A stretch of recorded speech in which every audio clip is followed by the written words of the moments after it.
ICC is not a court of appeal. ICC fights impunity in a country. When the local tribunal fails to try a case, ICC, you committed crimes against humanity. Two, abazungu babala. How do we market UN? There is some international relations specialized in UN operations. There's some international relations, and they are specialized in UN operations. UN at 50 in a college. We used to ask us, how can you popularize UN? Never UN, Duli, Yeriku, peacekeeping, Katina Basekala Baku. But the argument was, Banabani UN Bezala. These people want to form an international government in UN. UN is a warrant of arrest, an international warrant of arrest. You cross the border. Does ISIS have police? Kakati no, it depends on the local bond. Kakati wachi wajina chini. Baatu mama ngabetwetu somelo. Domestic law prevails over international law. If you don't have a police force, UN, how will you do? Never ever said the Baba Kumiza until you Interpol. Interpol, Uganda, you have an extradition treaty, Lady Gwanga Bakomeo. Kakati UN has taken over. Abantu bagitegere mu nyumba, leti cross yali ku musaayi. Kati esimba n'emiti to popularize UN functions. This is what Kataga has done, has reduced the parliament from its legislative role to an electoral council. There's a question, Mzee Tamale. Kakati kyekubulya kyekino nti ICC ina principles ziringa ssatu. One, if the local tribunal fails to handle matter, ICC yingiramu. That's why Ruto ne Uhuru babagamba local tribunal eba handling ne baganda babita byakuzanya ne bagge batwala mu ICC. Kubanga Raila Odinga yabasabye amagezi nti okulonda bwe kuvuga mu 2007 ne beetema. Kakati ye Raila Bundi bamugamba President Museveni yasookayo. Museveni went to Kenya nga talina na minister. Era President bali bamuyingiriza. You have your soldiers here. Uganda. I addressed a press conference in Nairobi as Minister of Foreign Affairs. Ne bajja ne bampabi. Who was there? Ate bali bagenzeeyo. Museveni yali bwomu. Yagenda yekka. N'establishinga State House there. Yayina n'ekigere ng'ekiri mu ngatto ndala, ekintu kiri mu ngatto. Yagendera mu cargo plane. Ebyaddala. Ne bambuuza ne mbaga nti that means how concerned Museveni is for Kenya. The president bagoba abantu mukwaga ne bagamba mubazzeewo. Is Museveni metallic? She is a human being. Oba baakubye ekifaananyi kyengendo ngatto ndala. This has to defend it. 6 of them ne babalaza ku mirimu because of my your input. Yes. President yagenze ebweru ne bamulaba ekifaananyi kyabo. By the time the president arrived in Kenya, we lost control over him. International community yabadde ino okulaba ekigere kye. Is he metallic? Nababuuza is Museveni metallic? Is a human. Alwala. Ekigere kyali kirwadde. Engatto ndala n'enonda. But it shows you how concerned Museveni is. Museveni yazikizwa. But the Kenyans don't want to praise him. Yabagamba mutekawe bifo bingi mukyusa constitution yamwe authenticate elections yabaweso. Waliwo ekibuuzo Mzee Tamale abantu kibeebuuza. Bo abe Kenya ne baleeta gundi kibaki bamusukirizisa akole gundi gavumenti eyawamu. Kakati wakola gavumenti eyawamu ne bamugamba investigate human rights violations ezaali committed mu kulonda. Ye Raila nga mugezi. Raila ne baleeta omulamuzi retired judge called Waki. Kibaki gwe yali agobye gwe baleeta nga goyinza kuleeta Kanyehamba kati akubulire ate bano bakikola.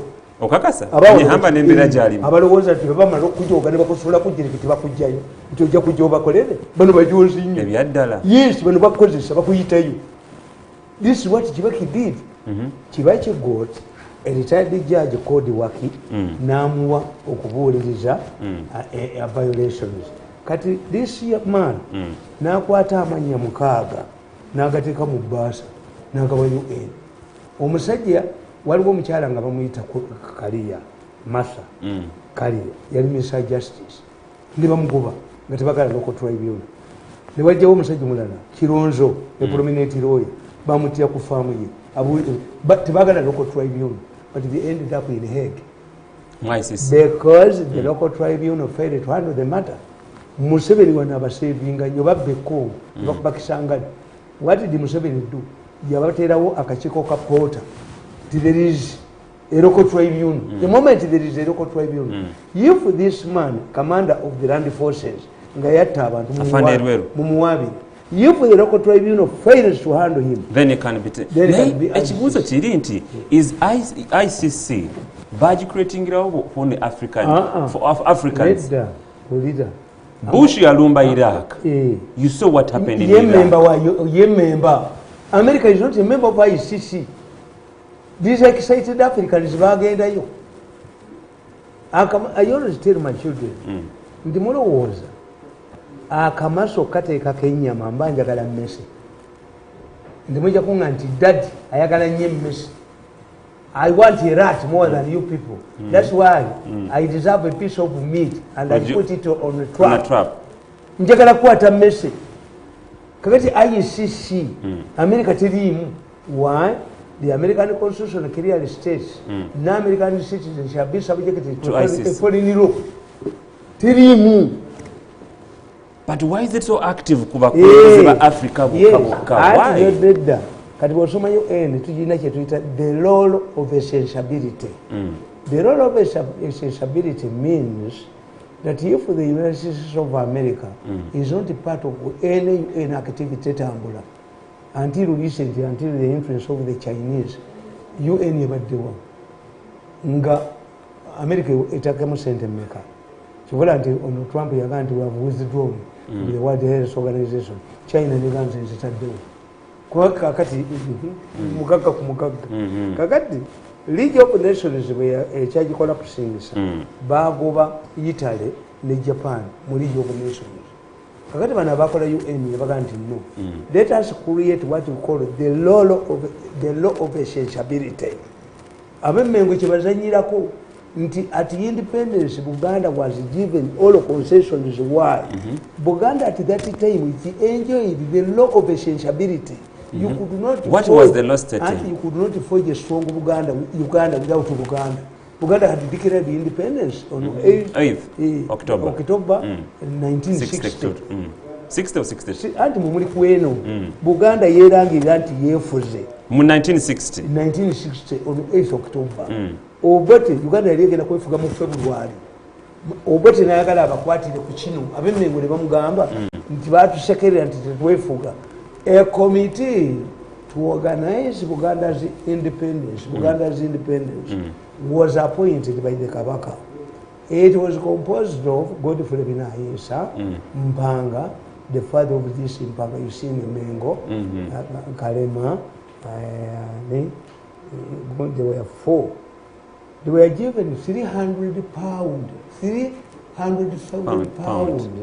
to open up Uganda's embassies abroad. But Busia ne bazibba. Bwe bakomawo ne bagamba nti olukiiko olwalangiridde independence ya Buganda si lulonde. Obote insisted, because there was a legical. The legical passed a motion to investigate that money. Mpanga went nalebye mu ndiyo fizo nga bakiwandiikako. Mpanga yadduka n'addayo Mmengo. Mpanga nga bamubanja basente bazibba. Olazeyo kola ki? Emitwalo 3 ejja pound zibagibba babinaayisa bampanga Masembe Kabali n'egundu. Ng'abantu bwe bawulira nti Godfrey Binayisa kyusi Buganda yeefuze gavana n'abaganda abeko agiriko organize nga nayiwa amagye mu Kampala. Bwe byafiira awo. Yes. Kakati nkugamba nti Buganda at that time at independence was given a lot of attention. In fact, bwe baali Lancaster, Buganda's constitution was discussed differently and appended into our constitution. That's why you say creating a state within a state. No, it was a temporary issue. Kakati, at that time we treated the law of essentiality. Nti olina okukkiriza omusajja nga Mirundi omukkirize oba alogansi yo baki kuba bwakudduka kakubeetenta nnyo bano kyebatalina kyosigala banemkumalawo weewaawo katandike ne STV the Sharp Talk era njagala kwaniriza gwe yakatwegattako olunaku lwakubiri olunaku olwaleero nno katusubulemiza itamale weewaawo weewaawo olunaku olwaleero olunaku lwakulonda eri abavubuka era nga gwe munnanga asobola okugenda okwetaba mu kulonda okugenda omusasi waffe Asese Kiwunga yabadde watuwa in link okuva emakindene olw'embeera y'obudde tusobodde kubanga ate atwegattako wabula katweyongerewo ne STV the Sharp Talk olunaku olw'eggulo nno amawulire tegabadde malungi oluvannyuma w'omukubakumaddembe yabadde amanyiddwa nga Lance Corporal Dennis Omara yavudde mu mbeera n'akuba abasirikale banne abalala babiri n'akuba n'omukyala eyabadde avuga emmotoka nga n'ommotoka omwo mwabaddemu omwana omuto wa myezi 10 naye omwana yasobodde okuba nga yasimatuse omwana ye mulamu naye omukyala teyalutonze kati nno waliwo abasirikale abalala babiri babadde ku pikipiki bo bagenze ne bakuba omusirikale ono amanyiddwa nga Lance Corporal Dennis Omara naye ne bamujja mu bulamu bw'ensi eno kino nno kyaleesewo embiranye wakati w'ebyokwerinda wamu n'abantu ba bulijjo eno si incidence esoose waliwo gye twalaba e Masaka wa LD yakuba omukyala wamu wa boda. Gun misuse is what we are talking about. After these elections, we America. And Mirundi Junior. Mirundi Junior. Psychology. Because they will be very useful people in the future. The professors of psychology don't tell us. Kakati we don't investigate. Nababuza.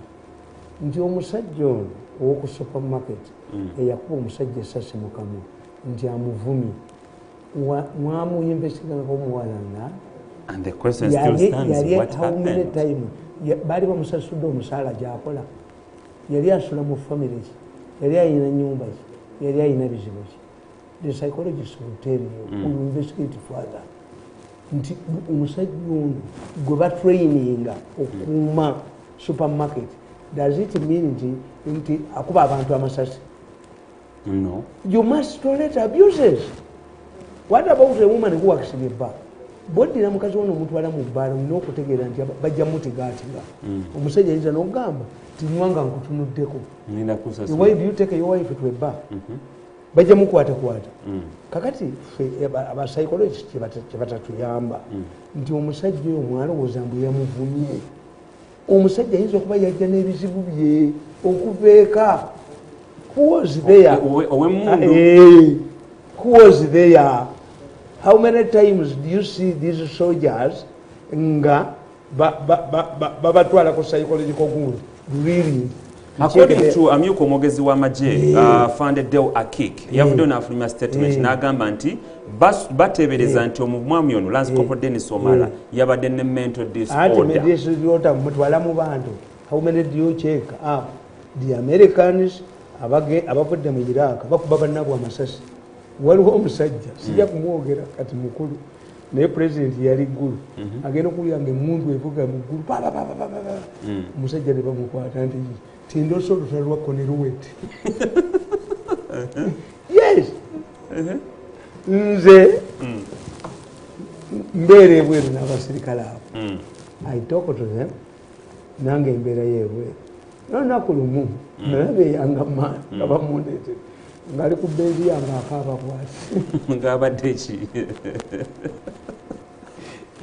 era omakya namubuuza ti you are younger man wakoma mu mmeka nenga nakoma mu senior 6 results ziriwo zizi lwaki tewasoma saasoma famire yange baali bagisse naki ne mugamba you ask your bosses twandako training nja kuwa sente because these are highly educated people mubakuwa segundi VIP nebaga nti abo kakati bano bemwaleese sokoleke the problem is under recruitment they are frustrated their land toyinza gamba muntu tyajjaga bakawunga omuserikale asibe nga akawa akawunga yaleme kutwala wuwe. Is that the issue? We are speaking about depression right now. Kakati oyinza okusanga ng'oyo omusajja bazze babayige. A soldier is supposed to get allowance. A policeman is supposed to get allowance on duty. Muziba wa abalomba sigala abali mu bantu bajja kuzina nabo are they well facilitated? Abo bemulaba balina biscuit, balina beef, balina kino muye ku luguudo. How different are they? Abana bawe ba school fees basoma. Omusajja oyo akuuma ewazzano oba akuuma ekibuye singa bamubuulira tinyoka abaserikale bamuseka lisizo nga bademonstratinga ono tatta abantu. Of course. Are these people psychologically prepared to this work? Are they interacting with the people? Mwadya local defense nembaga local defense etta abantu lwani. Local defense yalina okumala emyezi 6 mu training bagijeyo half baked. 4 months. But 3 months you were introduced to the barracks. Life y'omujaasi. This is life. Kakati emundu yeriwa sira yako yiko wapi nomanyira barracks. Kakati the next 3 months dehumanization. Bakujja mu ubwoga. Kakati ate myezi emirala omukaaga egisigadde they return you to normalcy. Kati local defense yakoma wano. Tekyeyongerayo. We yakoma netta abantu. Yayina teyakompulitinga negwera bawalaji. Anti recently Baba Jayo, Tamale, can quick information. Recently Baba Jayo, you have for a refresher course on human rights. These people did not complete their course. The first 3 months introducing you to the barracks. The second 3 months dehumanization. Minister of Security, General Eric Tumwine, recently Omanyere Tumwine Yagamba na Uganda, you need to keep peace. We recruit every year. But what are they recruiting?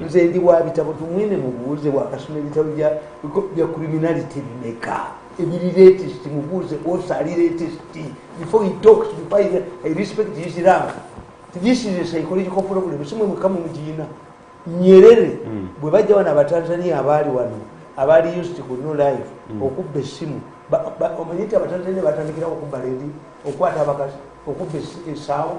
Why? When a Babaitangabati, Baba Somanga Minister, move a barbarism. When soldiers from an inferior group for a less developed country occupy a country of civilization, they are very destructive. Yeah. About Tanzania, the honeymoon between Ugandans and Tanzanians was short-lived.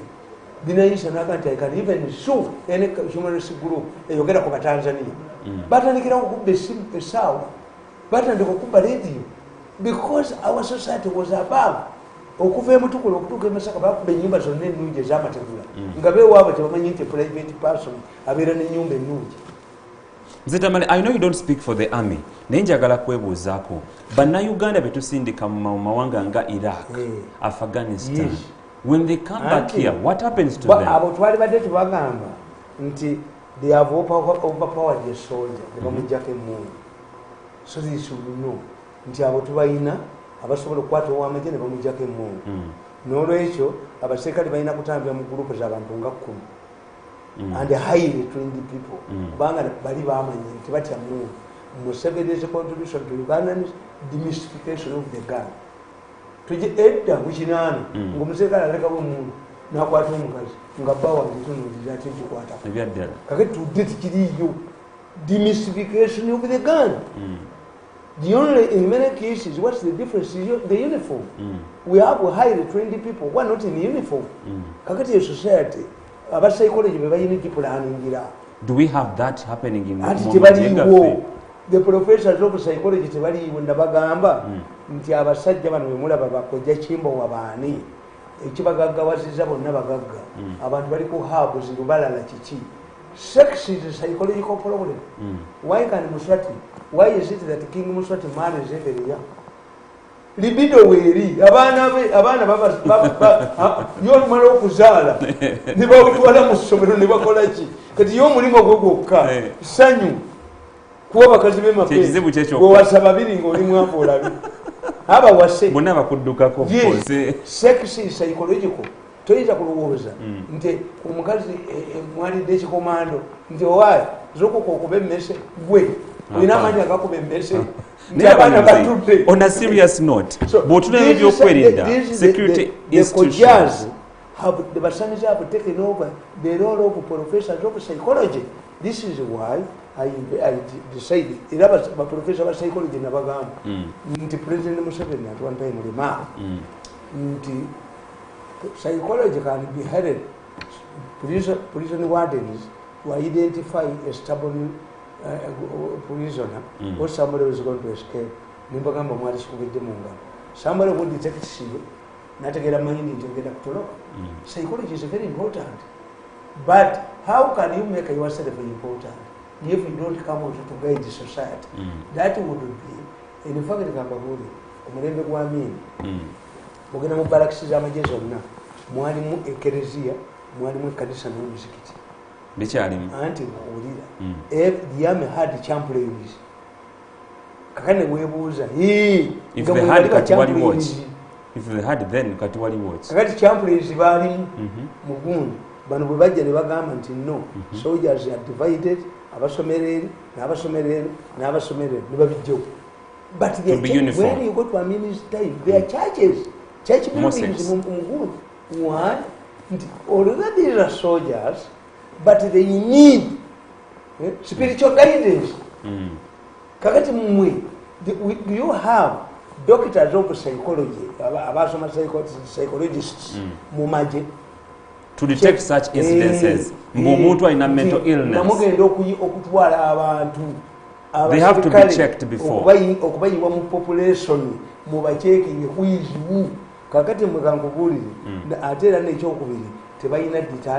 explanation. I cannot accept something must have happened. Yes, which they are hiding. He must have had something. Investigate it. Tell the minister to investigate it, will tell you. Did he come from his house shooting the people? No. Was over psychology bakugamba. To omusajja ayinza okutta mukazi we n'abaana be. Izo kyekkiira. Naye tayagala abaana be basigale ku nsi kyokkola bagenda nabo. Mzee Tamale, how prepared are we to deal with the COVID-19 or post-COVID-19 effects? Because depression is one of them.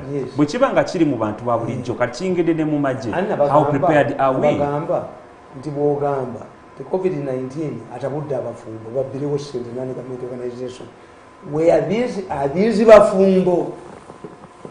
Kubanga tulina ekigambo emisinoma. Omusajja Semaka asse mukazi we nga bakayina omuto gw'engege isema. All of these cases omuntu yasoma psychology abasomanyi yakubye mukazi we n'amutta nga balwanira emmere mu COVID babeeranga mu kisenyi. That's their type of life. Did you see a married couple separating because of COVID-19? There are quite a number of them. Quite a number of domestic violences. Munamawuli ekye yasoma psychology wo. Nabagamba ndi nga bakutte abaana abasoma psychology n'obateeka mu nadizi entambula ekyukirawo. Why? Because to change society you must do mass communication or psychology to become a change agent. True. I agree with you. Omusajja muwe obukoko buno mbumuwe yali abulunzeeko. Obukoko buno bwe muwa alina sente zigula emmere yazo.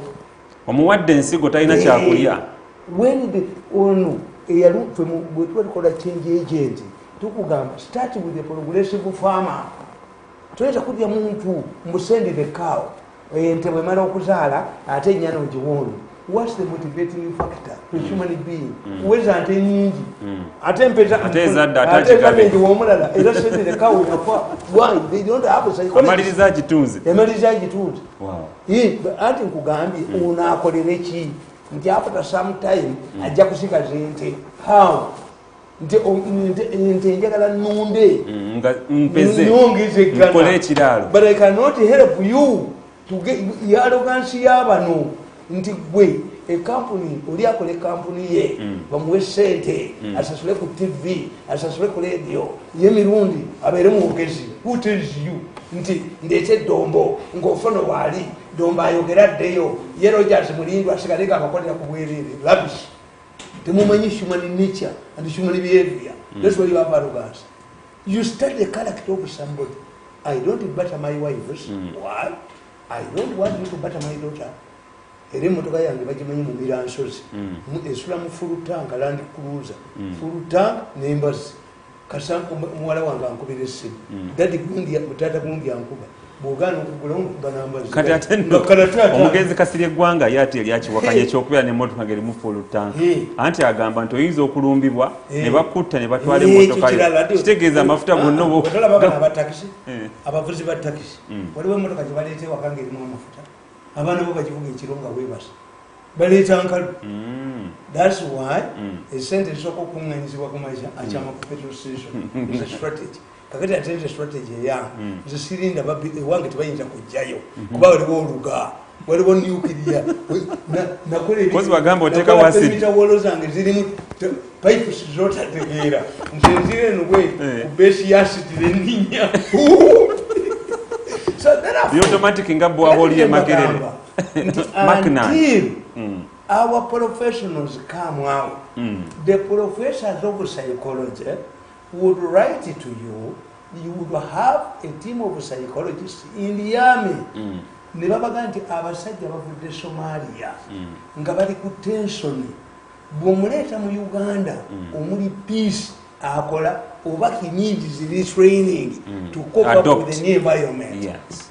Kakati bo bali kye babagamba nti mujja kufuna incidents nyingi nga babagamba ti okuyiwa amagye kibi era nze mbaga tebaali baddeyo feerongo time not at all.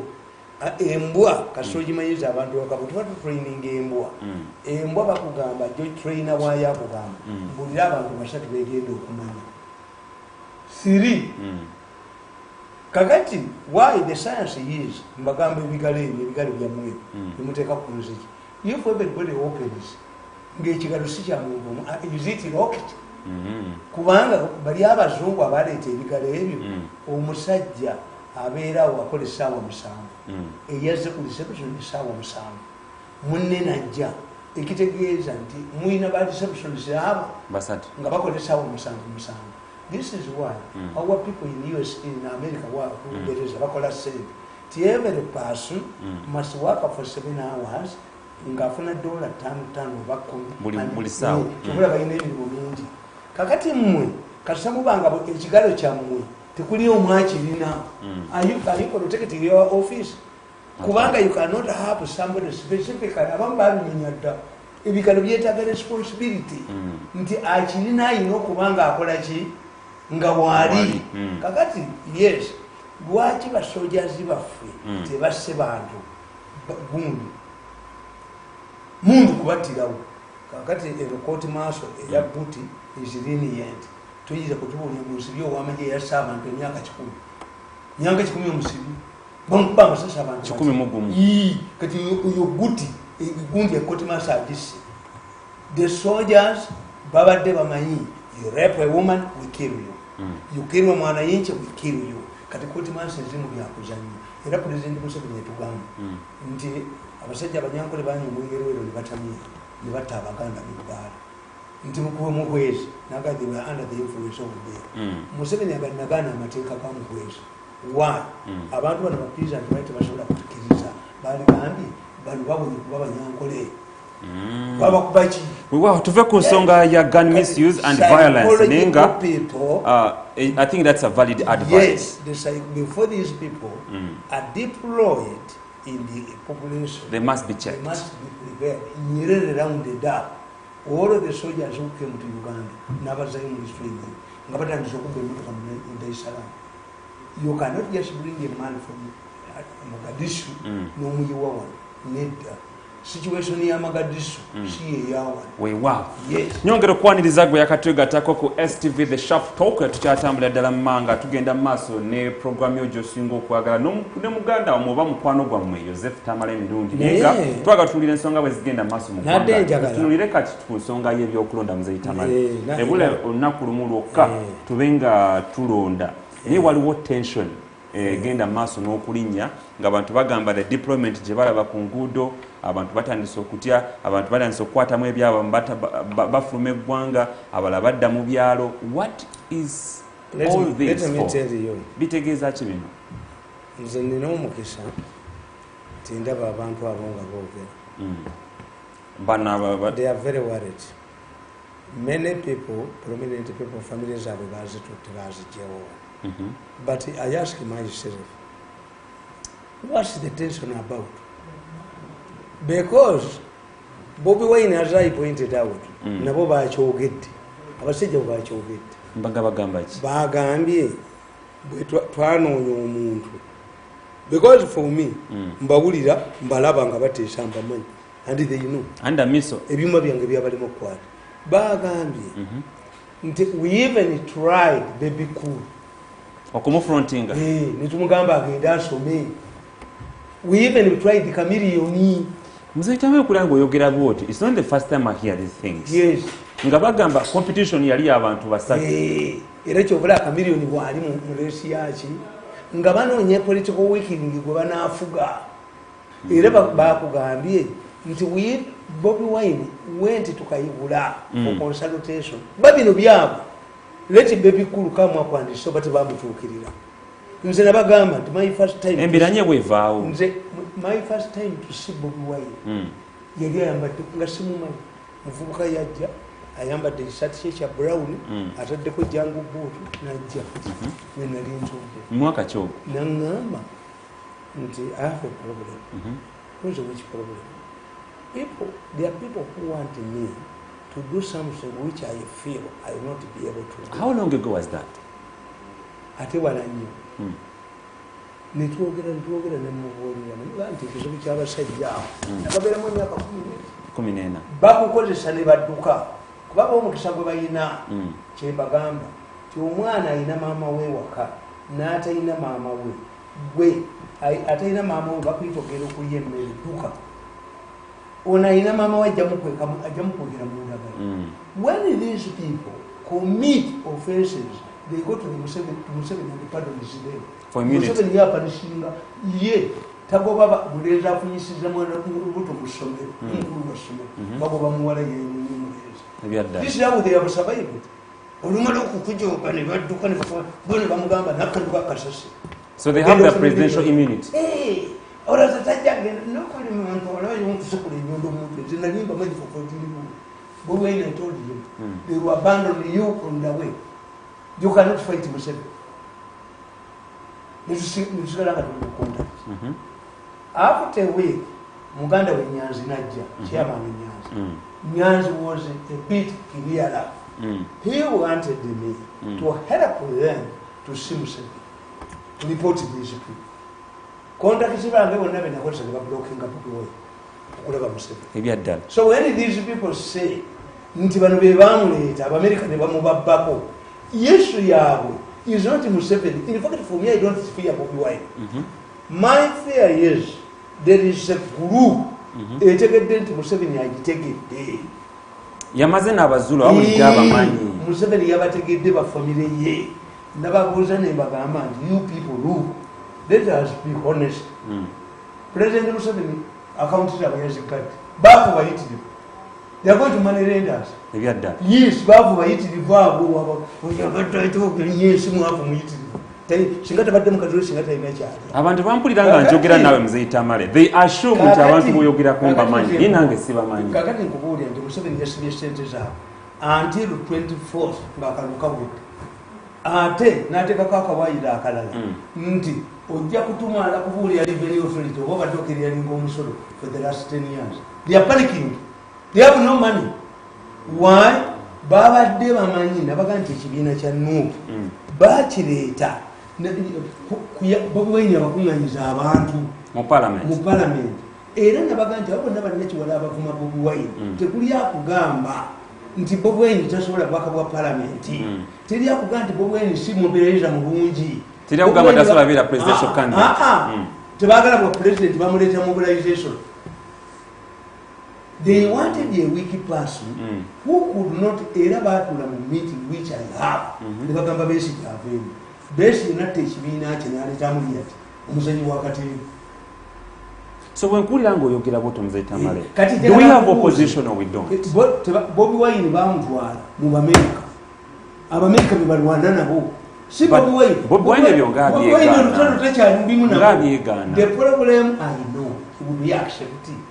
Olutalo gavumenti lwerimu n'Abamerika ye Bobi Wine bwe bamutwala. Isn't that an allegation? No. Bobi Wine agamba yali na banna Uganda. Era bakugamba nti America they are processing the deportation documents. Bonna bakomewo.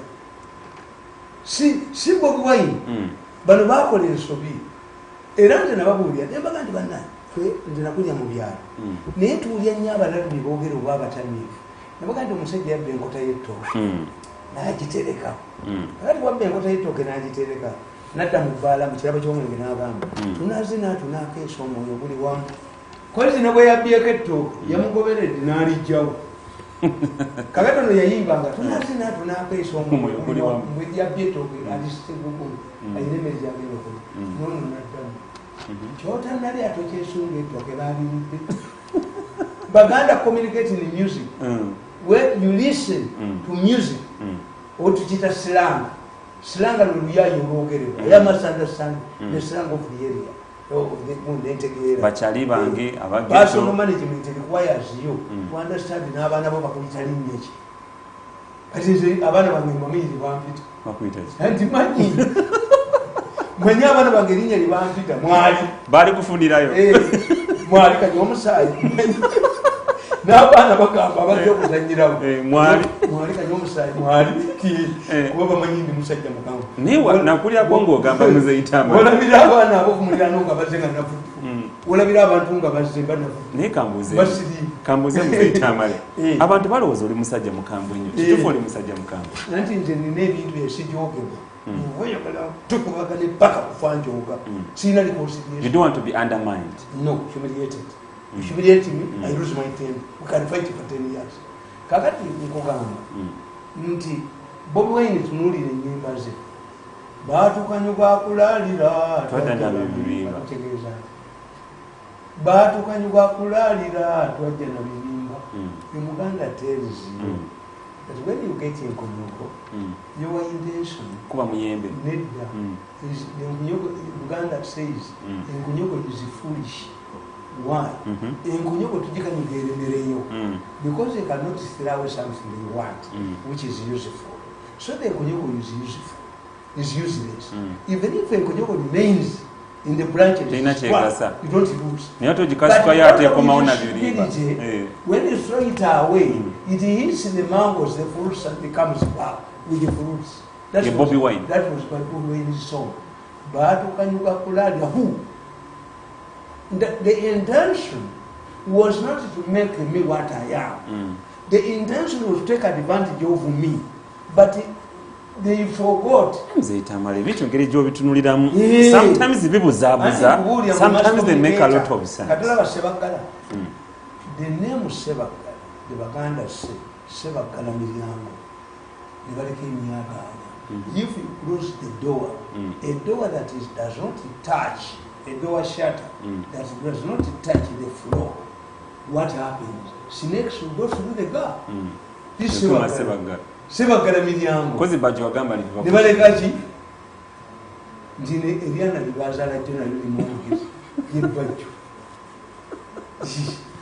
anyway, ati nkubulira kakati najja yimbo luyimbo olulala ekyo kyali kiwaani uyo mwasiba kiwaani yali asiba kyekiwaani ekiwaani means that you deceive somebody that is going to do something oba kyetuyita okukuula the truth eyo Islam kati Bobi Wine yali agamba Chiwani, buli omwasiba Chiwani. Your analysis sometimes it sounds a bit funny na yebi buzabuza. Anti yali abulira baani. Yali kuba muziki gwe. No. He was sending a message to those people. Take a game when bwebanga your analysis is valid. Byava waladi. Wala. These people converse. In their meeting, I have a video clip and an audio clip. You know. These people said, somebody was narrating, he said, our first priority was chameleon, was baby cool. When we approached baby cool was not interested in going abroad for studies. But we landed on this man, we even went to chameleon, but we are guided by one factor. These two people, baby cool and the chameleon, did not have revolutionary songs. that will help us penetrate the youth. That narrative, because for me, I know I capture them, so they can use me to publish their propaganda. But the argument is, I'm an intelligent man. I analyze. Let somebody ask you to be cool. Were you approached for this road or not? Nebagamba nti twatandika Bobi Wine okumuwanga towards era nkubulira nakugamba wano nzinze sirimba because I've said it repeatedly. I said when Bobi Wine attacked Kadaga with others over sente ngomulamuzi alagidde nti bazikomyewo to humiliate Kadaga. The million yabidi. Be a Mulagira Duka. Got to figure out go a collection court. No, meet to video about Mulagira. No police for Jaja Duka. Go in the one. Name was Shin. Kabasaka of the planter. Zazaga of Full Muslim, who would be seen now. I got a full Muslim going to what up. Window. Bob Winning at home. Anti Bob Wine a mission that will get us. Nti bano baali bakuba Bobi Wine nga tavaawo. I tell you in my book that Bobi Wine became a good mine. Nga Museveni bamubba naye nga tebamuggyaawo. Kakati ate bate batamanya ne Museveni kyali kimuyamba. Undermining Bobi Wine at that time. Kyali Besigye yali akomawo. Besigye baatuula naye ne bamuggyamu. Tetujja kuwa ssente katuleeta ono. Besigye agiri natta ekibiina kye n'andamining amanya Mugisha Muntu. Ne baleeta Bobi Wine. Kakati Bobi Wine bakugamba nti ekyabakola obubi Bobi Wine afuna omusajja bamuyita Amsterdam lawyer is a recruiting office of Side A. Bobi Wine was surrendered to Side A. That's why these people are fighting Side A. They are not fighting Bobi Wine. Bobi Wine yakoma kakati obanga Museveni agenda kuwangula na zino kakati sokolabe obusiru bw'abantu atugenda tukayo ku Paul yes analyzing Bobi Wine anti nze nkugambye nti nakuwandikira akatabo kano nekugamba nti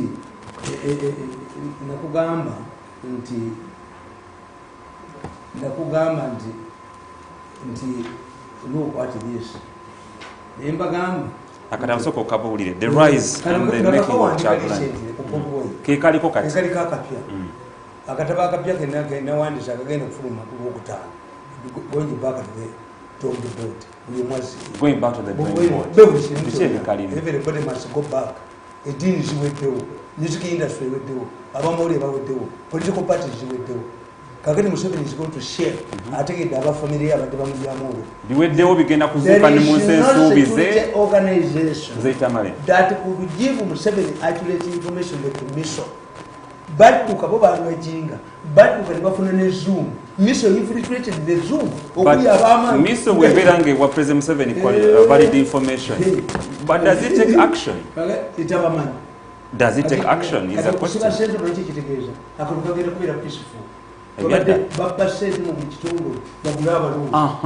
I want to come in. Before Ngatona tusomera wano. Ngatona tusomera wano mzee Tamale.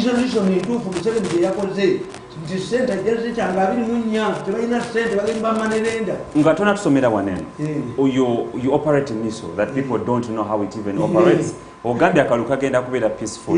How do you assure us? The group that would cause the trouble Museveni to special forces in the police to implicate Mugozi. Chibakala Shinde Museveni. Mugozi Namureta. To protect the Bobi Wine and ensure security. Kakati Alia Velokola food. A food orientia. Lili Kubana Museveni Bategate. Abana was very pussy. The kind of are they going to allow Museveni to govern properly? Ngabategedde. Are they going to work out the move and minister of the center? Museveni are going to nabo. They are going to have a hostile president for the next 5 years. What happens? Those are the people who are shouting themselves. There is a question. What happens? Zimbabwe boy never wanguti. It is not there. No, what happens in case of wanguti? Ugandans have decided. Leave alone that, Mr. Tamale. What makes you think it cannot? It cannot win elections. Why? Has been inflated. President Uganda are infiltrated Bobi Wine. Bobi Wine has been deflated. Ngabaluni. Nti Bobi Wine esubije yakola. He allowed himself to be inflated. But Museveni said. Antikat is not there anymore, like you said. Okupa Museveni said. Bobi Wine yalina okuba ngafuna turn-up z'amaanyi. Museveni nati. Kakati in the process bagamba. Nti Lukwati Burundi. The former president of Burundi is here leading an African Union. Do you know what happened in Burundi? In Burundi, when Buyoya took power, Buyoya carried out reforms. For the first time in Burundi's history, ministerial jobs, posts were shared equally. Embassies were shared equally, Hutu-Tutsi. The man even created Yechimaka that in order to get a military rank in Burundi, you had to undergo cases. Uyu mchara kubaita bosa solo bosa alimu sisi ndia kuyechibina ngabachita no same mugeni mubuzo musaidu mulala mumita nafsa mikalima alimba la red they hated the Fulu nga emotoka yabu yoya mukibuga bujumbula basukumana in Burundi. There was not the Hutu, educated Hutu, who stayed in Burundi. They were in exile. Ndanda was given 1 month to campaign. Our Hutu abandoned in Ndanda to wicked Buyoya. Nganda de you can say you addressing him to rallies. Baga Dokobala box.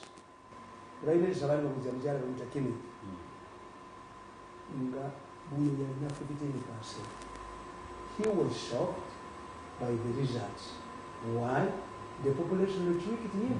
In fact, I wrote a book, Bobi Wine and the story of the grasshoppers. Nenkatirika tukuja kunzi. Urugambo rw'ensenene rweruzisa. Urugambo rw'ensenene abaganda baganti urugambo rw'ensenene rweruzisa. The grasshoppers arrived in the area. Instead of hiding themselves, zitandika mwenachi. Muhuname. Kakati umuganda ayitawo nawulya nti ono lw'ensenene wa. Kubasa nachokere chikambo chimu nachi ndimwe namusike yokikwaya. Everybody says najana asikwata. Nabagati bugwe yenu. Nekungana benali mubazigenda mwizize. To inflate these crowds why? To intimidate Museveni to give them money. For real. Kakati in the nebagambe ekyokubi. Bobi Wine buli bwalaga. Nibogera otana ako y'amaanyi. Museveni knows why. Nti awaliwo kye babawo. For real. For real, for real.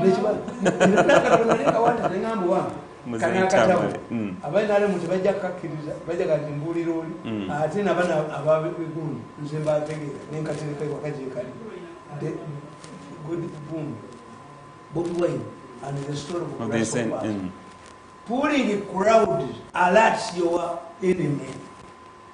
Never you go to Kaunda. Kaunda made a commitment that multi-party, yes, I'm ready for Chiluba. This Congolese man,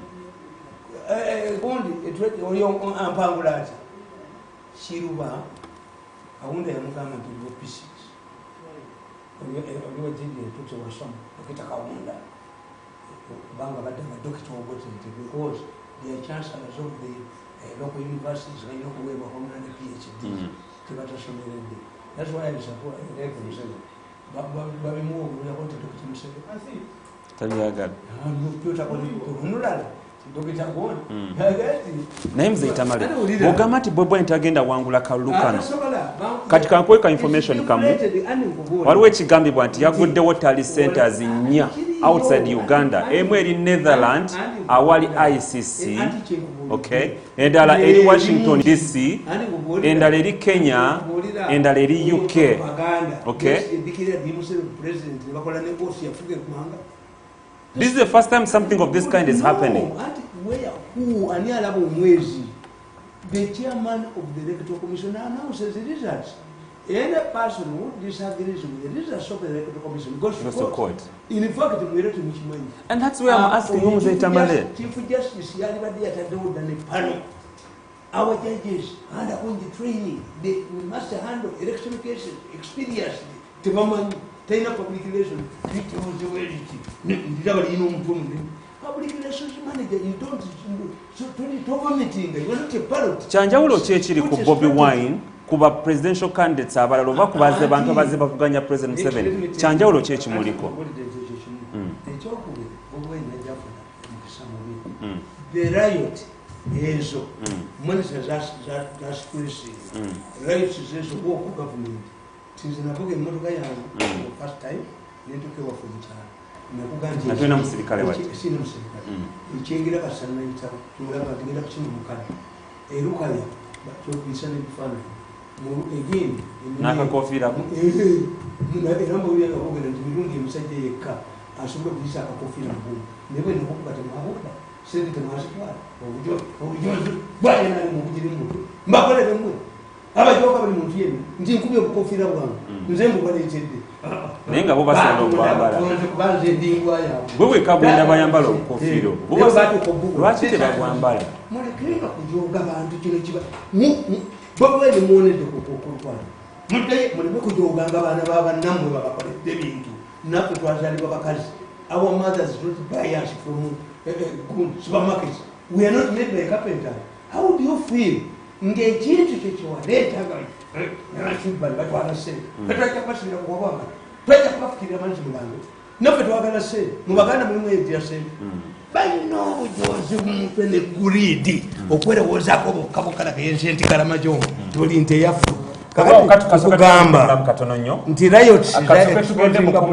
nnyo tugenda kukomawo ne STV the sharp talk kasoke tukole omunaaba temwebase bujozi obwo na busuma mujja bulaba.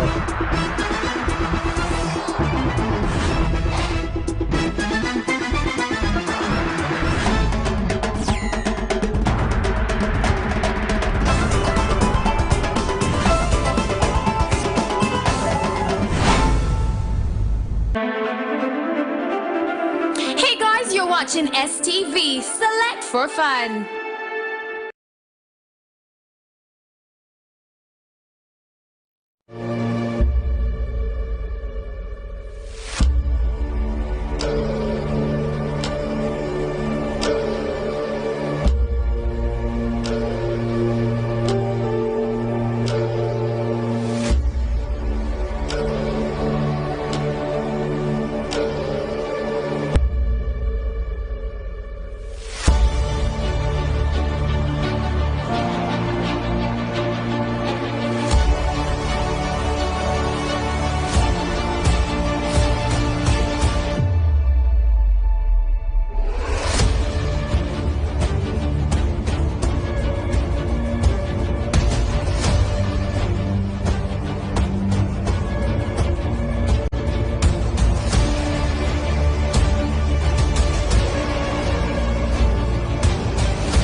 Kwerinda nkulu nnyo era omuntu asaanidde okwekuuma n'ebibye. Wano nno Eagle Eye Security and Technologies Limited weeviiriddeyo. Balina buli kika kya CCTV camera, alarm systems, bw'owa ekidduka kyo ng'emmotoka oba pikipiki. Weefunire GPS tracking system okuva mu bakafulu bano. Balina fensi z'amasannyalaze, razor wire ne access control ez'enzigi. Basange Najjanankumbi, Entebbe Road okumpi ne Shell Kazi. Opposite TNT Supermarket. Bakubire ku 0705 367 732 oba 0789 357 099. Eagle Eye Security and Technologies Limited.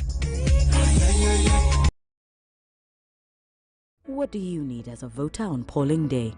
Here are the requirements to vote. Present yourself to the polling station where you are registered as a voter. Present your voter identification documents. This could be your national identity card or your voter location slip.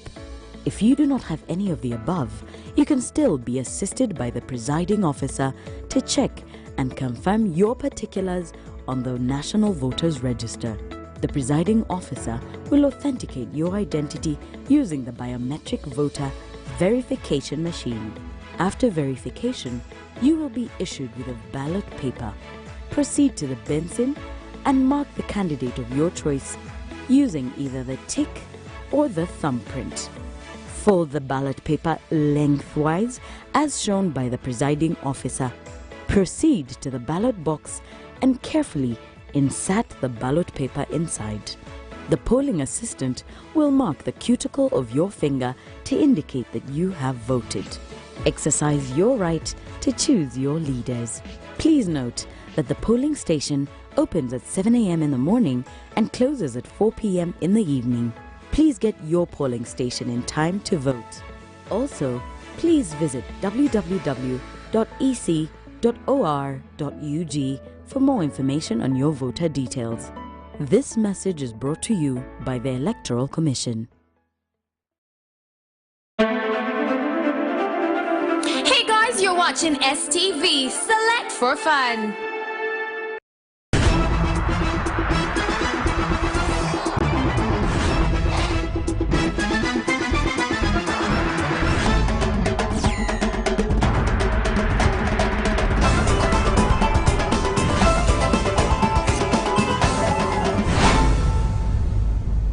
Nyongera okwaniriza gwe yakatiro gatako ku STV The Sharp Talk era nga tukyagendera maaso n'omukuku na Joseph Tamale Mirundi okutunulira ensonga nga bwe zigenda maaso mu ggwanga naye ate ensonga zetusinga okwesigamako z'ensonga z'ebyokulonda tuba twogera ku nsonga y'omukulu Robert Kyagulanyi Ssentamu era nga according to omukuku na yagamba Bobi Wine tasobola wangula kaluka 221 era bwe twogerera waliwo amawulire agakafuluma galaga nti Bobi Wine abadde ayogerako ne radio emu e Kenya ng'asinziira mu maka ge e Magere akigambibwa nti lyaba byokwenda bamusazeeko ne interview tewedde abakozi babe ewaka ne batwalibwa gegabadde gakagwanze njagala nkubuulire te one that all means that Bobi Wine umanyika nakugambye te Bobi Wine bano bwe baamuleeta bo bagende wa mukama waabwe ne beetunda n'abasonyiwa era abamu yabagamba you brought Bobi Wine, you finance him, write apologies in your handwriting.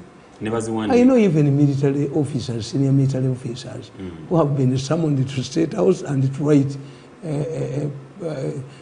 apologies in their handwriting. I know. One, he was abandoned by his mentors. His mentors did not want him to be president. That's why Balaam blocked Bobi Wine in his party, People Power, to be registered, and he registered it as an he goes. But he didn't know. And he was working for Bobi Wine. Why? These people wanted Bobi Wine to have a party, a wing of NRMB, where Museveni could not control his members. This is why I have told you that when Bobi Wine campaigns for MPs, he is fit to campaign for MPs. He is only trouble. He is not to campaign for presidency. Aba avudde ku lolo gye baakola ki kakati abasajja bano bamuwa nuupu nabagamba na wano nkiwandiikako wano nti nuupu kibiina ky'NRM. How did he end up in Bobi Wine's hands? The party was registered, they are about to start. They know when to use them. These political parties, their patron is Uganda, the Prime Minister. Their chairman, the chairman of these small parties is Amanya Musheka. How did it go to Bobi Wine? Two. Why did it be registered by Rwakojo? Somebody was telling me, I don't know whether it is true or not. Kati fe mutu tianga basajja mmwe. Mwatu joga ne tubalemerako. Banga nti Rwakojo akolera mukazi wa Kalwe Gomba. Bamubuuzizza. Sebo waggulu tulondani nabaganze nonya ka mukyala wange. Akebyo waggulu mbibalekedde. Because the people fear in normal circumstances a person would campaign for his leader. Kakati ate abenaalimu tebakikola kubanga population babalimba gwakako obadde okalina aka Museveni tewali kakati noono takkiriza ate campaigningira Museveni. That's their problem. Negwa ekyokubiri America tennatuuka ku level kwegambira Museveni nti regime change on fly zone. They still need him, but what they want is for him to clean his election process. That's very important. But you must understand nti Museveni alina okubeera ne bw'aba ng'awangudde akalulu. This is where this Gundi comes in. Mbabazi can help him to be Deputy Prime Minister and Minister of Foreign Affairs. The road Somogere did. Revolutionary political party, you humble yourself. Humble yourself. Singati wali bujozi naligenzeeyo. Niyo tekayinza kano kantu ya pusi n'atuula n'omukonaani ne banjooga. Ngende mu advisors abataasoma. Then wait till I go to school to go in a group of 100 people and more at my age to be advisor 1 million emu ekitundu n'abaana 40 n'embuto 3 bali eki oba kukwali kunjooga. It was a humiliating appointment. That's why I didn't go there. But if the president had told me go to Rakai, we have a problem in Rakai district, you can't solve this, I would humble myself. Lolo Gundi yagenda okukola nti the observers, the European observers, the European observer tewali kinumanga muntu kutabula bintu ebyo bupapula bwamwe lwaki temwabuleteddewo kakati nkugamba nti the European observers have not come. Therefore, era abantu bangi beebuuza ate banakuwa sente when do you involve them? The European observers gave you recommendations nti previously mukoli kino na kino. African Union does not matter. African Union intervened, wanted the Gaddafi's issue to be solved by the European Union, the African Union. What happened? The African resolutions by the African Union were rejected by the Americans. Ila Gaddafi ne bamutwala. Kakati observers, the observers abavudde mu Africa tebalina lolo gye bakola. Tulina observers abavudde mu nsi ez'enjawulo muri Sierra Leone era bano bakyala bali mu kibiina kye bayita women situation. Abo temuli tebalina buyambi bwe bakabaata kati abo bazze kakati gwesoka weebuze. That's what I'm telling you. How relevant are they? Tebalina relevance. Nkuvugamba nti electoral commission ya Uganda yagenda. What is that supposed to mean? I'm telling you, African Union has no value at all. Why? This one depends on the French. Those you are talking about. So what kind of election are we going to have? Ngogamba nebana abazze they are not relevant. According to African standards. Never Europeans nabo tebaliyo. So what kind of election are we going to have? Europeans bo bayina bakugamba we shall give you aid because the elections were done according to our values, American values. Kakati when you see them boycotting observing the elections, it means you need a powerful person like a Mbabazi in foreign affairs to say, yes, you did not come, what were your areas of contention. This is why I'm telling you, Tiba judges, Chief Justice, Yali Bade, bali mu training bali ruddawa because we don't want cases to delay. You know, you basali musiramba. That's what I tell you.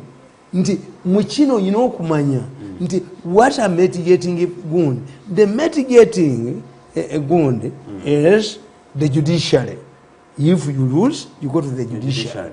This is when the Human Rights Commission would be given a lot of money in its activities. Human Rights Commission is nemotoka zali badde pick up ezitambula okulaba bebase batugoba netugenda netuduka bad money drives good man away because these are mitigating. The Human Rights Group of Uganda motoka zaabwe zili marked nazo zitambula. This is when you should give them a large budget to move around. Well, this is when the judiciary should be in a seminar waiting to see, to handle cases, Terry delay. The Chief Justice will say, Terry delay.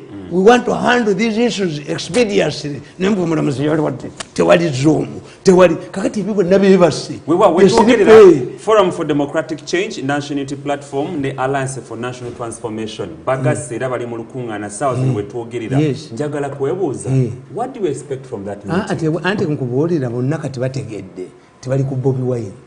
Nabagamba nti abasajja abo babazi tumukunde mubazi. Tumukunde yategeera nti bagenda mukwata. Naga bwembeera tumukunde futi etalimu. Ante wulira tumukunde yamanya nti bwembeera mu wingiziza anybody bajja kunsiba. Ayimasi pye mugole tumukunde decided okufuuka presidential candidate. Kati asigaliza olunaku lumu yiminise gweba muyole. He must jump on this. Two, kakati bakitegedde nti Bobi Wine is the de facto leader of the opposition. Kakati they are coming up. Baba bana banene. Bakachitegeera alliance ya coalition ya lemo kubali. Nabagamba when four thieves, robbers attack your house from different direction. Will you say that they are divided? Oyinza kanti bali divided? Yes. Kakati bano bakitegedde nti mumanyi Museveni asibye sente akalulu tekagenda kubeera mu sente bakaaba kati bagenda kugamba nti bwabaawo wa gundi omu mutwala asinga olede tugenze mu alliance before ekyokusatu mwe kyemutamanyi nze nsekerera abasajja bano kakati kangubuusi Lumumba secretary general mukwano gwange mulwanirira nnyo yagaye nti abaffe tugenda bakobesa covid giri emitwalo emeka emitwalo ja agents oba atenga nze manyi yaleeta obuntu obwo obukebera mumanyi milioni 2 namba yabuleeta kati Lumumba naye yagenze eno okulyayo akasinga kakati let me tell you what does it mean. Let us put Lumumba's in practice. What does it mean? How many agents do you have throughout Uganda? So koleka tuna polling stations emitwale kati Lumumba yayingidde mu diru yaba bana ababuleta. Two is rubbish. Is it a vaccine? Napana. Testing you here no be negative bokasanga ku luji. Is it practical? Is Lumumba talking about a vaccine? Kakati 3 bwe kibanga abamu mubakebedde bano banabeera distance mmeka okwabula ku bana abatali bakebere kitegeeza ababano be bagenda okubeera ku box abakebere bano balina kugenda wala nnyo era ng'ongamba akalu kagenda kubeera muzeyi Tamale mwe muddire olunaku lumu agency bonna mubakebere emitwalo simanyi emeka abiri mutusinikira amannya offe tubakolere bwereere naye basajja mumujoga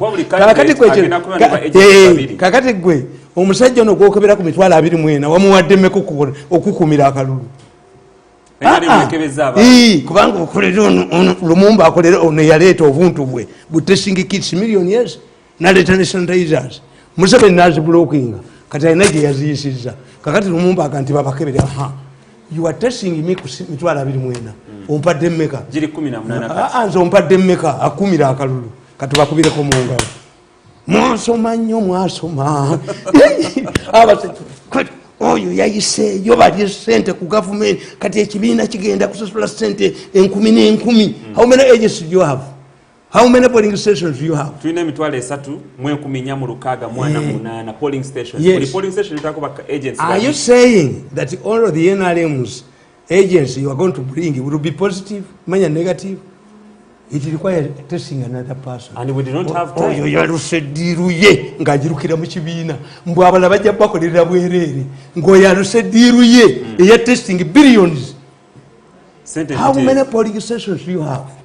How many agents are you going to use? How many times are you going to test these people? And there's no what time. Are you going to do to these NRMs who will be found to be positive? Banange abana balya sente. Abana balya sente. Kuzo meeting eno mugenda vamuchi. Andi nkubulidde. Teri chamanji. Nkugambye nti ebyo byonna bapressure engizinga America. Bobi Wine abana benyinyi gye bagendeddemu n'ababale gye bagendeddemu. This way me I tell my children. Si sobola kulwanira Bobi Wine. Kunkubya tear gas. The role of a voter is to cast a vote, to a vote. Somebody won. if your wife follows pregnant and you are the father of that pregnancy, let's assume, and she suffers from a miscarriage, do you also go to hospital? Urubuto ruvamba twala omusajja ku mutwaliro batwalani kati ezo omulumi gwange kuwaka baba akakubyeko tomanyira nesinza kwasamira ku gundi beti ya gas ng'abaana ba Bobi Wine bali nyinyinyemu n'abaabano bonna bali mu Amerika. Bobi Wine yasabye politika asayira mu bayina y'amaka. Bobi Wine yasabye politika asayira mu oba naye ayina y'amaka. Yes, ayina y'amaka oba yatukidde ku kirebe kya Amerika gye bakumidde bonna bayina y'amaka. Kakati nga nze wanga afiiramu kukwalulungira mu kita ajja kubeera waka. Nga bwe nabujjayo mu right. Family yaffe tefiira mu bya busiru. Dying of somebody else. What? Bano nyabo mama wange bali bamunja ozolo musiringi. How did they pay me? Bando down to state house. Ne bankuba ku mawuka. Kanagisi kaduse. What? Kanagisi yaduse. Kanagisi bamulabye Nairobi bikulu byali mu kibira nankima ne Sebowa. Kujoga bantu bawo. Kateleza abantu. Kanagisi yaduse no bugalu bindi bwe. If my mother was almost lynched, because the Karoke Kasaja Kawagira Museveni, how was I rewarded? Bando doubt of state house. Humiliated, damn it, where I get the name for the million. I can give you so bad. Could there be a coalition? Ngabutwala myaka jinsi kunoza jali mwaka gwa China na kaluka China ne bagatobulu. Can this happen this time around? No, Kenkugamba. The government is fighting America, not Bobi Wine. The government is not fighting these political parties. It's fighting America. The government is an international government is facing mounting pressure from the international community. Politics is like a boxing. When you are boxing, if you injure your opponent, it is up to you exerting more pressure to force the coach as to let towel. Kakati bano bonna bongera kunyigiriza. Ti Bobi Wine we yatutta abaana be tebogera n'aba bano bagenze. Naye nga many of our leaders abali mu government, their wives and the children have already left. Nebo bogera Bobi Wine akulaga nti ababebe bali mu danger nedda ennyenya abaana ba Bobi Wine gye bagendedde nabona batwalidde abaana baabwe balinga Katonda. That's why my way of seeing religion okunga nti God is the most merciful. Simulabayo Katonda ali merciful sinamulaba. I'm preparing to say very tough God. When Jesus was 4 days, ye Katonda yalagira omwana owuwe Jesus ne bamudusa ne bamutwala emisiri abalala bena kwenya kabaka n'abasala. What crime had they committed? So even God, when God heard that all the four old boys were going to be killed in the pursuance of Jesus, because those people, the balloons, did not go back to the king decided to kill all of the 4 old boys. Jesus was already in Egypt. Kakati, as you people were going to slaughter yourselves, Bobi Wine's children and his opponents, in inverted commas, children, already bought the plane. Free and fair. There's not going to be violence. That you're talking about slaughtering. Violence agenda kuvaawo. Violence Museveni yaginogedde eddagala. Babadde bagenda kubba ababaka ba parliament baleta ababaka babapala. Emboko Kenya. Enkoni yogenda okuvuga mu Ankole waliyo omujozi gwe balinze. Enkoni omanyi lole enkoni yatuse ku miliyoni 5. Ebyaddala. Enkoni tuveeye. Enkoni. Ene we gwacha atuka sekosa wazileno jalo kakasancho chala ba okiranga waliwo ngegenda dala maso meeting wakati wa forum democratic enkoni eri mu Ankole bano bayina gwe balinda abajoga joga buli kaseera balyoke bamulete nga tali platform mulimu mugisha mu Alliance for National Transformation meeting eno katusubire nti mulimu ekyama nekamalize n'akantu kanyenga tujja kuba tukubulira nzikiriza 12:45 ne ku ssaawa 2:45 ninga ku ssaawa emu omukulembeze w'eggwanga General Kaguta Museveni agenda kuba ayogerako eri ensi yatusinga presidential candidate wabulanga president w'ensi yatu Uganda. N'akatabo kange awandika akatabo kange kano Saving Yetanga from his way of thief. Nze sisaaga nagaa nti Museveni alinga olulimi lulimu hostile thief. Nti ababebe bamuliko I'm a risky taker. Mirundi is a high risky taker. Kirumi, you suffer more. Even a wound. Magoti envudde moji sasula. Waliwo jo okweraga gwe yajoga nze muya mu fresh. Na ajja kumulabako gwe yajoga. Waliwo yanereka mwata bonye kanagisali Kenya yadduse kanagisi kuba abantu kulu byali mu kibira alinga nkima. Ani asigadde wabwo yagera kugamba badduse. Waliwo nefana ya fluminga bikanti omugezi wa government the families nabika kasa. Nkugamba. Ani asigadde. Nkugamba nti abalonzi balina okutegeera. What is important to me is not to die at the polling stations. Not at all. You shouldn't die, you should preserve yourself for future. Abo bonna be mulonze bayinza n'obutadda. Kati bali gundi generous babawa sente bakola ki. Ngenda kusa kubawa loan. Start it now. Why didn't you start it? Why are they generous? Kakati zembaga nti ekizibu kyetulina tetusomesa abantu. Lolo za mubaka wa parliament. Lolo za chairman wa 5. And in absence of this, the deciding factor becomes money. Sente yesala. Era Museveni yabakonkonye tebalina sente. Ono ajoge nnyo talina yadde ekikumi yabadde atagala ng'alina ew'omukagga gy'agenze. Museveni oye tighten that money tezifuluma paka nga kaluka wedde. Olaba abantu ba Uganda beerondere. Nabagamba my contention therefore is that the CA elections planted the seeds of stinking corruption that threatens Museveni's survival today. The question is why? Kali nakawandika dikanakana. Nakawandika for God and my country, written on Monday, 25th July 2018. 2 years back. 2 years back. Nimbagamba. Number one, the NRM feared to explain to the population who was the most suitable candidate for the CA job. For this reason, many voters were not aware with the role of candidates to the CA, which was going to debate and promulgate the constitution. And this is crucial importance. Secondly, people had no trust in lawyers for this job.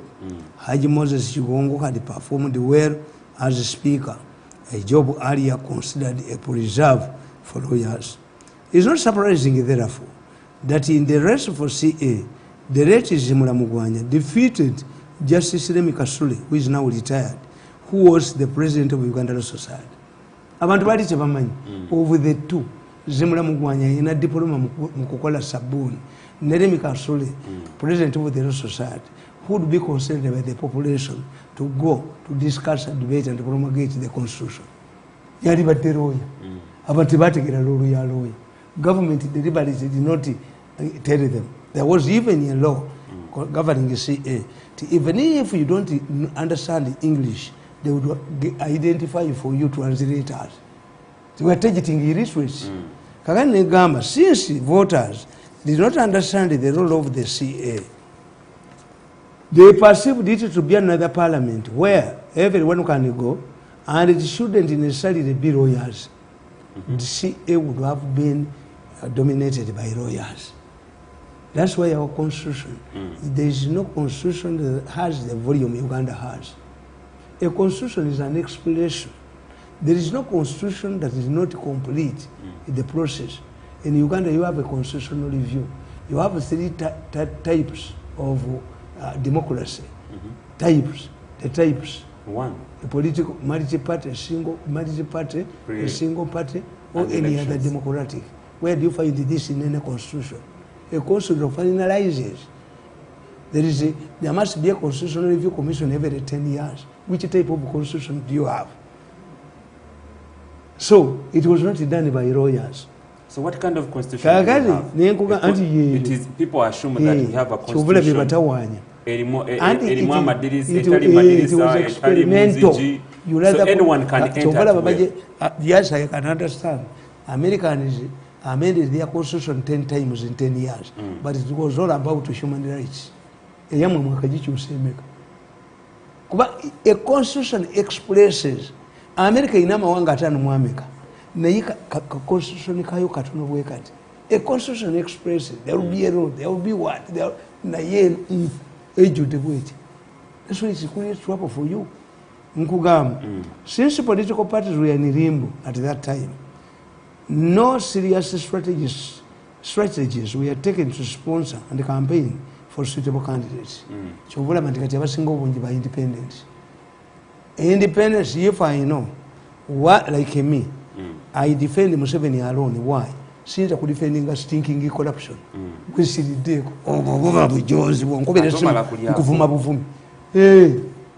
Ntinje ndi hunting doko yo.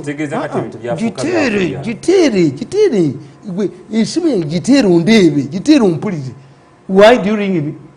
Am I under any government ground? Do I have a government job? Ring me and see. Sisobola ku defending undefendable things. But as a result, some people have decided to remain independent, not to take a responsibility of the failures of government. Kyobula abamonitor bakubawana Museveni's absence. Kakati nkugamba, the first reason, the issues that dominated the public debate at that time were federal, political party and political parties. Other issues were not considered to be important. Today, people talk about constitutional amendments, but the provisions for such amendments were not considered to be important and therefore did not attract much attention at that time.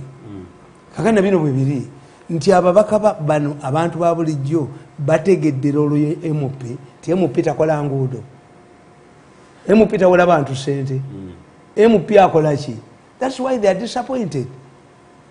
Nze sobola genda mu parliament. Why am an arrogant man? Era bwe nagenda yo bagamba kitange nti omutani otasaba kalulu nti nfukamire n'abaana bange nze arrogance yange basebe ne banya kati we munyima kati nabera kakati bamala bafukamire mukalu nendeta mukazi wange n'abaana basenga bajjajja kati tumwana sijja bafukamirira kati mukazi wange afukamire na buli omu because of a vote. Me, how much money is this that I cannot get through my private business? Kakati baba baniringa before you to attract your votes. Massive. But they will not do the same. This explains why in many cases but MPs abaddayo kikumi kigwa, the mortality rate of parliamentarians is 100 every election. Those who don't get jobs, especially the opposition, die. Omusajja ava mu parliament yebugerere nadduka nagenda nafuuka omwami ow'eggombolola nasaba obwami obw'eggombolola mu local government. They can't survive. Do they go back and the issue is that politics was monetarized. We have to talk politics of worker basa. Do you invest in a lot of money of Fukumbaka parliament? Anti baba alowooza nti tubbe ssente z'amasanyalaze, tubbe ssente za COVID, tubbe ssente za buli kimu tugule abalonzi.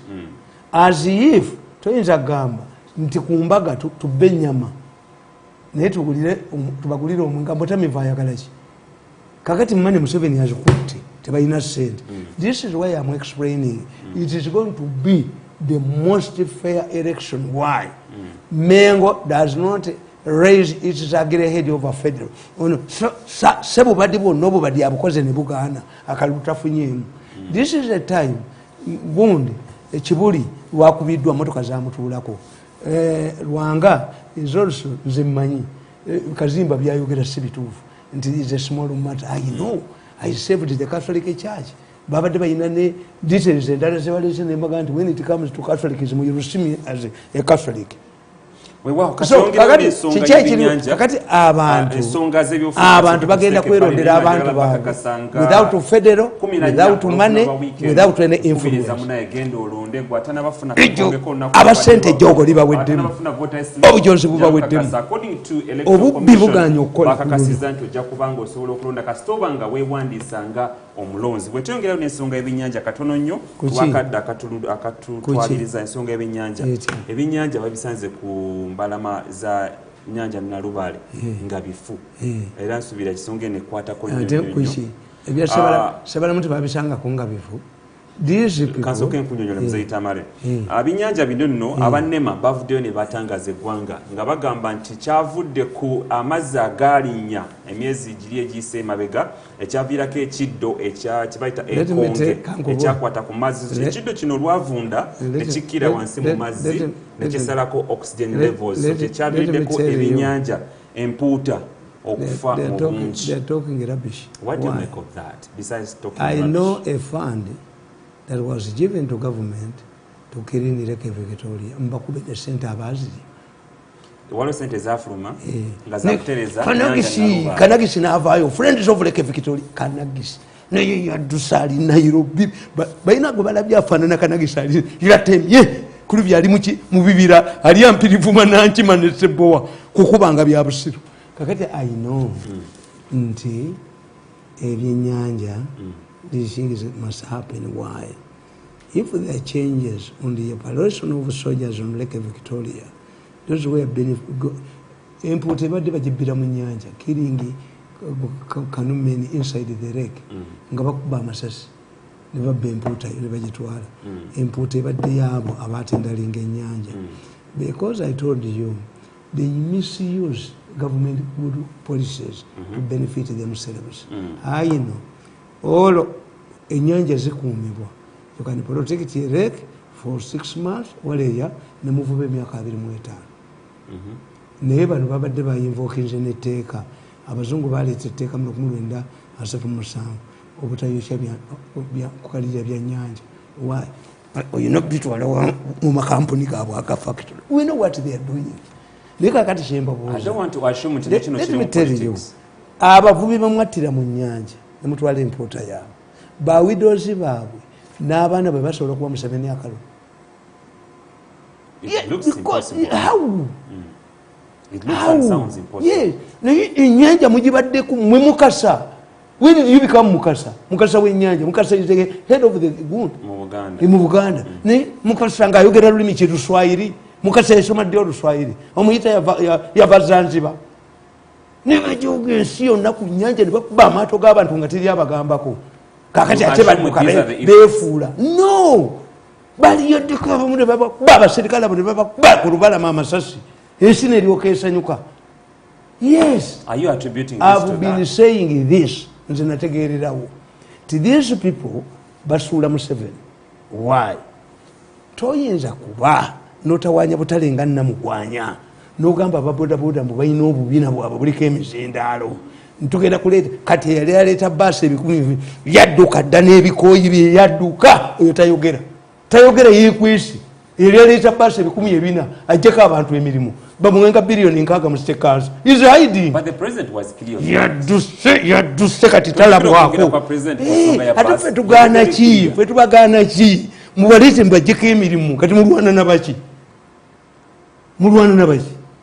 I wrote in this Tumalize book ensonga y'ebyennyanja eno nga ane tugenda kugambye nti ebyennyanja sirina sababu tuttebwa mu research ki ate ne bagamba nti empuuta gye mulwanira oba teyagireeta empuuta was never empuuta was brought by Obote era olwokuba empuuta yali nnene nnyo maama Obote bamuyitanga Sabulenya abaganda ne bagituuma Sabulenya abaganda Obote yaleeta bano n'ennuuni nayo n'ogibbira mu nnyanja n'ennuuni ng'ennuuni oyo nagireka mu nnyanja ne batta ab'amaato naye ng'empapula z'amawulire zisirusi muwonye Bobi Wine mumuwonye Bobi Wine is a weak man muwonye naye singa mufunye kwayina amaanyi ejjooga eryo obusuma n'obubbi byali baweddemu obusuma n'obubbi bye bibaleetedde obula n'okujooga aba bakoledde tube tumala omujooga ate tumukomyawo. Next time learn how to treat people. Naye abantu bannaka n'okwata nasali nti simanyi yabba 35 million ne banne basatu kubanga mumujje mu Judicial Service Commission sente muzibbe n'okwata omukazi ono guwatudde n'omusibe ekitalya kuba mubbye sente z'emmere 59 billion ne mukwata omukazi wa 11 billion mumuzibbye ne musibe ekitalya ne mwana we buli wamu wonna ne mubbawo buli wamu ne mubbawo nga mujooga abantu. Omukyala w'entebe omuwulize yayiza ebipande bya President Museveni. Oyo waabwe w'entuŋŋamu omuwulize w'entuŋŋamu yalakira ne babiyuza tayagala Museveni kati gwoba w'entuŋŋamu afuna miliyoni 3 omwezi toyagala kulaba ku Museveni kakati tendereza nsi gwe mwali mwokera nnyabo ate nabanne bangoba ntendereza nti amusoba siri mutamiivu I'm a bitter man, but I control my bitter. Don't bitter wangu nyezo kuzinga nyondo mutwe. Because I'm a bitter man. Mange bali bamuja. How was I rewarded? Nga mange babadde bamuja. Enkera bagoba ambwa ne bagisula kasasire kende fune milioni mumwe mitwale meka. Omusajja mukulu ayina abaana 40 nga ngenda yokola yose. Obuvali mijoze. I rejected it completely. Siri nyayo. Nze tamay tugenda kubanga tuva wano ensonga zibadde nnyo. nayo lwakane nakugamba tusukka wane nkubuulidde nabagamba tusomereyo katono nnyo nabagamba nti Bobi Wine ekizibu kyabayinako nabagamba nti Bobi Wine oyo obuzibu bwayina mu katabo ke naye nakateekana muno naye mbagamba nti Bobi Wine obuzibu bwayina nti bamemba ba parliament abava mu bibuga tebafaanagana n'abannabwe bava mu byalo. Enjawulo eri ku ki? Yes, mobilization is the city. That's why we are going back to the other days when we fortified Radio Uganda. Deployment eri luddawa mu kibuga. Why? Mu kibuga mwe basulira government. Museveni yavaluweereza protracted war. But once they capture the city, another important issue jenjagala batukwateko abasecurity. I mentioned it about it on Sunday. Nembagamba nti mutuyambe muve ku motoka zaffe ezattaka ezo zikwatiramu abantu mudire mu motoka ezikiriale marked nti za police. Abantu ba Uganda babadde balina fatikizi zaabwe. Oyo manyanga gege wamukwasiza Museveni tasibira abantu bwerere. This was a verdict from the peasants. If somebody comes, introduce yourself to the local councils, get a defense secretary, search Mirundi's house, arrest him, leave the contacts. Uyo Museveni gwetubadde tumanyi. Era yochola kuyaleeta. Ochola yagamba nti identify yourself. Neba nabayola obuyozi. No. Government is protected because it must have coercive forces. True. If you arrest, nobody is unarrestable in a country, and you don't enjoy diplomatic immunity. The only person I think who can have diplomatic immunity is a cardinal, because the cardinal has 2 passports. He must be cleared by Vatican if you want to arrest him. Wow. Naye nemmotoka nemuyola abantu nemutwala nemuyola abantu. You are creating scare. You are panicking. And when you panic, you do so many things. Amanya nze Simon Chris Makanga eranga mwabadde batulabira ku Facebook abadde mu tugirabyeko again nenjondeyo tugirabyeko nze Tamale tugirabyeko zobanji naye jako kyali okubyeko obadde kati obadde omanyi nti weeri defenna mpaka olwokubiri oluddako tujja okukomawo ne STV the Sharp Talk era nga nsubira tujja kuba tutegedde ani president temugenda mu violence teeka wakalulu gende wo webake omala okulonda dde waka webake olubuto luteekemu oba oli lumuvaamu lumuveemu coverage yonna eriwa presidential candidates ab'enjawulo so twesige ne information gye tugenda okuba nga tukuwa mu kaseera kano akaakalulu musiibe bulungi mweraba.